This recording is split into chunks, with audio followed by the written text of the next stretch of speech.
আল্লাহ তাআলার নৈকট্য অর্জন করার জন্য কোন দুটি জিকির আল্লাহ তাআলার কাছে অধিক প্রিয়? রাসূল সাল্লাল্লাহু আলাইহি ওয়াসাল্লাম হাদিসের মধ্যে বলেন, সহিহ বুখারী হাদিস নাম্বার 546, আনা আবি হুরায়রা রাদিয়াল্লাহু আনহু قال, আবু হুরায়রা রাদিয়াল্লাহু আনহু থেকে বর্ণিত, তিনি বলেন, قال রাসূলুল্লাহ সাল্লাল্লাহু আলাইহি ওয়াসাল্লাম, রাসূল সাল্লাল্লাহু আলাইহি ওয়াসাল্লাম বলেছেন, কালিমাতানি হাবিবাতানি ইলার রহমান, অসীম করুণায় মহান আল্লাহ তাআলার নিকটে দুইটা বাক্য, দুইটা কথা অধিক প্রিয়। এই দুইটা বাক্য আল্লাহ তাআলার কাছে অধিক প্রিয় হলেও খফিফাতানি আলাল লিসান, উচ্চারণে খুবই হালকা, অত্যন্ত হালকা। আর উচ্চারণে খুবই হালকা হলেও সাকিলাতানি ফিল মিজান, মিজানের পাল্লায় অত্যন্ত ভারী। সেই দুইটা জিনিস কি?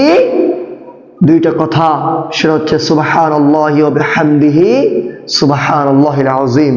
এই দুইটা কথা আল্লাহ তাআলার কাছে অধিক প্রিয় এবং মিজানের পাল্লা এটা অত্যন্ত ভারী।